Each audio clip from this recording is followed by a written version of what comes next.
Walking up to the club, I could already hear and feel music pulsating and vibrating through the walls. And the line was long, but nobody seemed to care. They were all just standing there, waiting, smoking, having conversations, and we were among them. Following a large group to the door, I crossed the threshold, and at that moment, my mind was immediately transformed and transfixed. With my senses heightened, the sweet smell of clove cigarettes mixed with regular cigarettes was even stronger on the inside as they coalesced with sulfur and sweat. As I continued, I inwardly grinned as I saw on the dance floor a beautiful mass of souls individually expressing themselves and expressing life.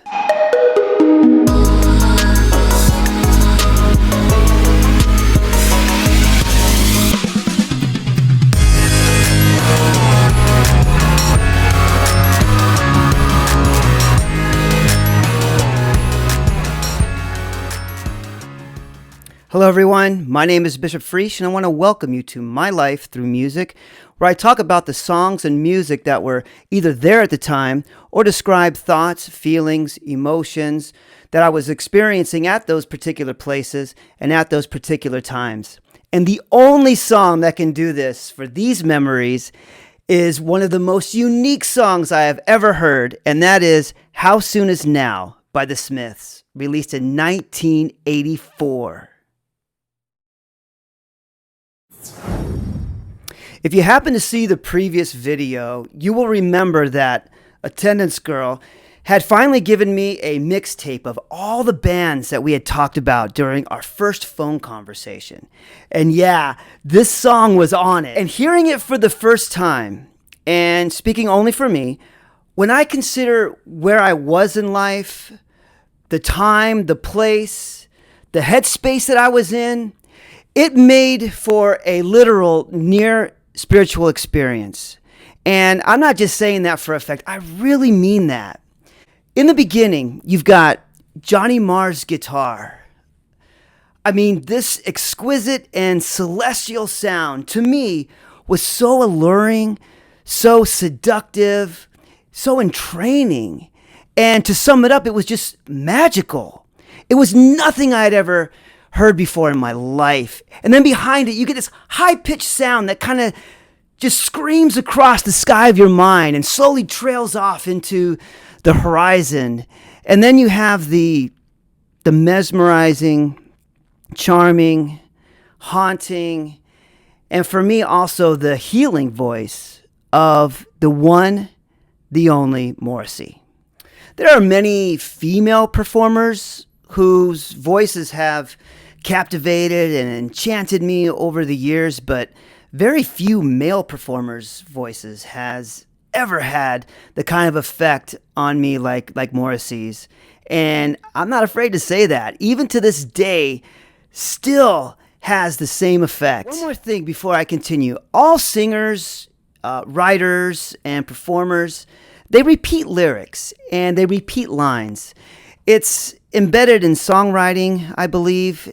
It's essential. It's natural and normal. And Morrissey does this quite a bit. But no one in my opinion does it like he does. I don't think I've ever heard anyone who can repeat a lyric and that repeated lyric within that same song be just as powerful or even more powerful when they previously sang it, which in my opinion gives strength and power to the rest of the lyrics. God, I hope I got that point across. And speaking of those lyrics, yeah, seemingly just like everybody else does, I had to listen a few times, especially at that age, to understand that in the beginning, he's not talking about the sun, that red ball in the sky, or the air, that stuff that we breathe, but he was actually talking about the son, a male child, and heir, a person who inherits, which is brilliant right off the bat, a brilliant play on words. But the son and heir of what? The son and heir of, quote, a shyness, end quote. But what about that shyness? The shyness that was, quote, criminally vulgar, end quote. And I love that. I love that. Not just vulgar, but criminally vulgar.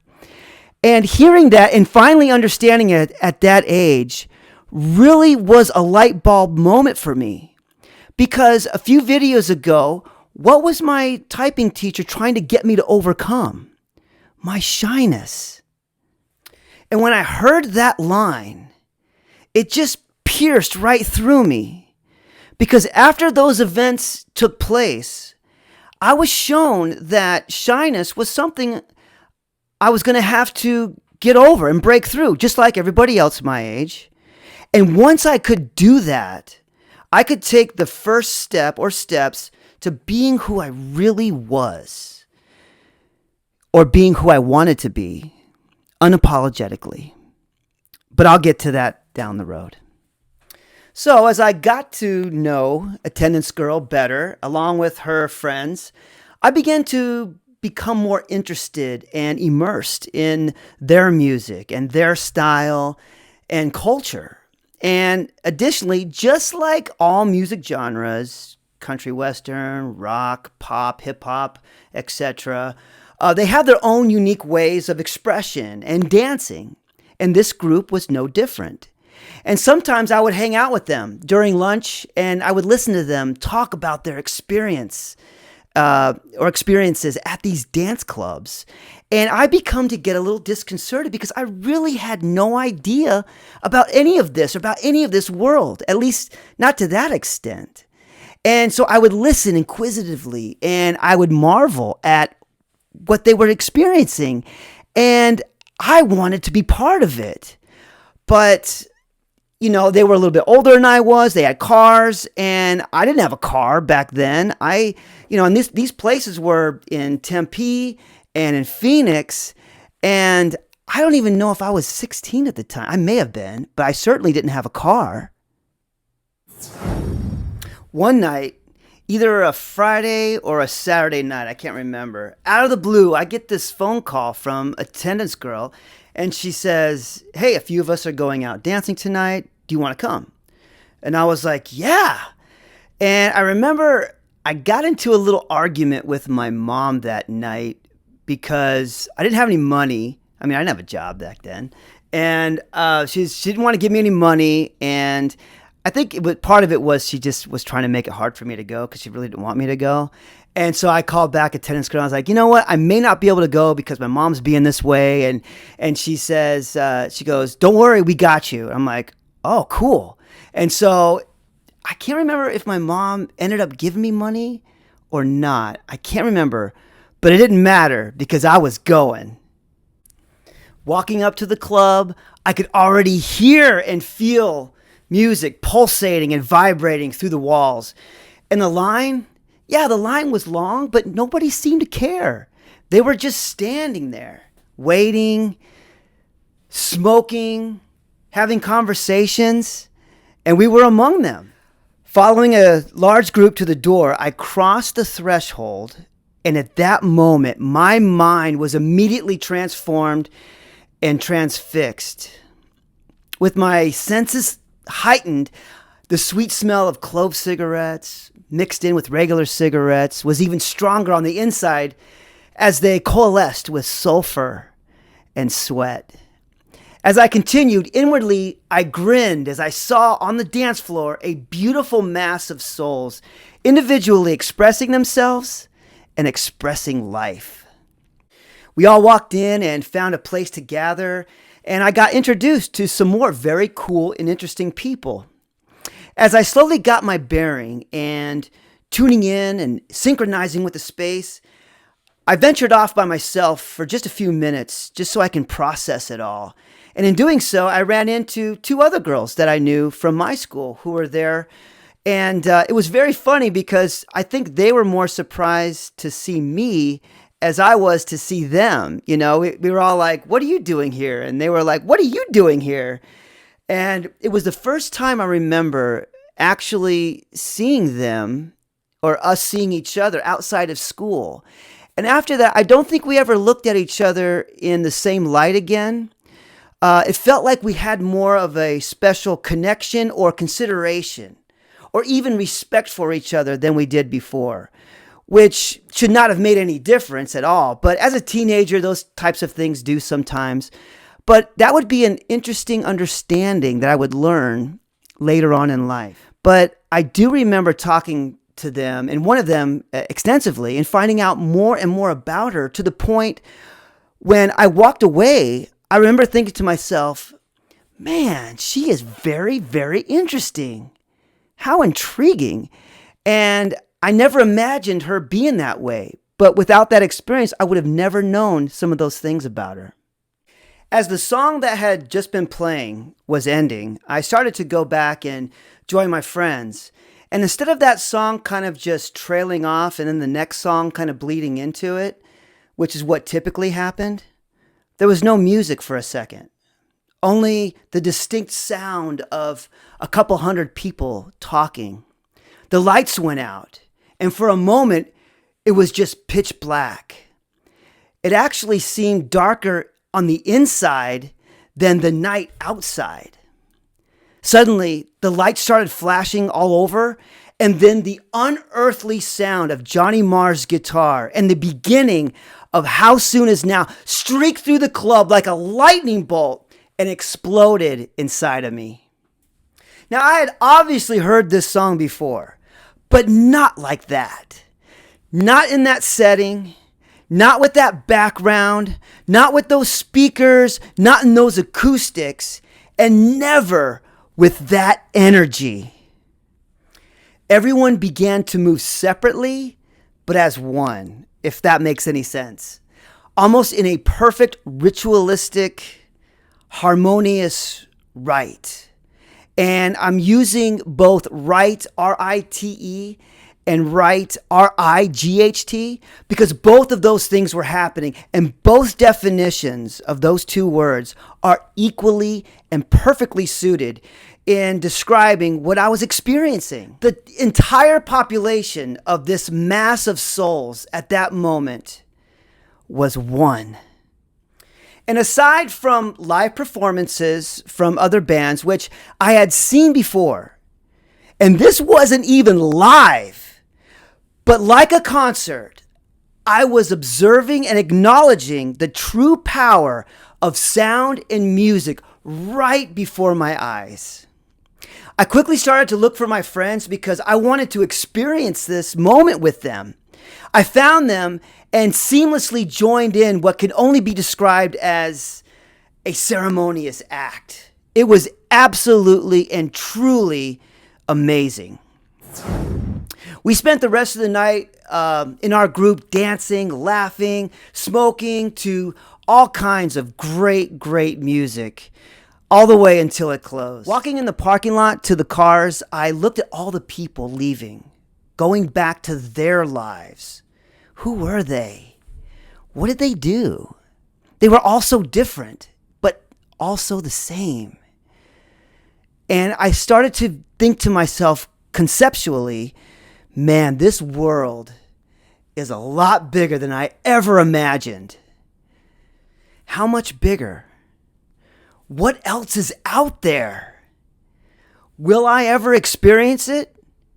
And if I can, how can I get out there and experience it? I poured myself into the car, just drained, both physically and mentally. And I watched the driver, a really cool goth guy from our school in all black, with long, black, stringy hair, slide a cassette into the tape deck as we listened to Dead Can Dance for the drive home, which was a very soothing counterbalance to the night's events. It caused the night to just kind of slow down a little bit, if that makes any sense.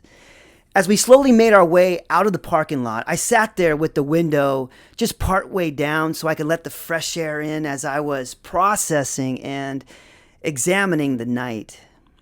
Within those few moments, attendance girl and I exchanged a very thorough and intense glance through a growing tension. A tension that felt like a swell forming in the deep ocean, far away from the beach, but it was moving in that direction. Will it ever reach the beach? And if so, when? And only the powerful words from this great song could describe and define that moment in my mind. Quote, when you say it's going to happen now, well, when exactly do you mean? See, I've already waited too long, and all my hope is gone. End quote. This song, along with specific parts from another Smith song entitled There Is a Light That Never Goes Out, released in 1986, beautifully defines that night for me. Quote, take me out tonight where there's music and there's people who are young and alive, end quote. But that night, How Soon Is Now violently shattered inside of me and became a part of me forever. I love this song, and I love it more than I did when I first heard it over 30 years ago. Its meaning to me continues to evolve in me and evolve to me. And in my opinion, it will always stand the test of time. So, what are your experiences with it, if there are any? What does it do for you? When did you hear it? What do you think of it? When I hear this song, it opens my mind, opens my emotions, and frees my spirit. Every time I hear it, I reminisce of youth, adventure, and a world opening up to me, and a girl and a song who helped in that process. Quote, I am human and I need to be loved, just like everybody else does. End quote. One final thing about How Soon Is Now. There are several places in this song where there is a curious yet perfectly placed sequence of sounds. And if you stream it, you'll first hear it at the 3-minute and 12-second mark, and then subsequently at the 3-minute 31-second mark, and then the 4-minute 21-second mark, etc. But in my world, I know that those sounds are not made from a bell, but those sounds represent bells to me. They just do. And that is very important to me and very meaningful to me. These are just some of the many reasons why I want to thank the Smiths for this incredible and extraordinary song, and why How Soon Is Now is where it's at in my Life Through Music playlist. I'll put the link to this song, as well as There Is a Light That Never Goes Out, also by the Smiths, and Some Dead Can Dance in the description. And if by chance you've never heard How Soon Is Now by the Smiths, I urge you to please check it out when you can, however you access your music these days. And I hope you'll know what I'm talking about and what I mean when you do hear it. As always, I want to thank you for your time. I know it's very valuable, and I look forward to seeing you in the next video where I talk a little more about my life through music.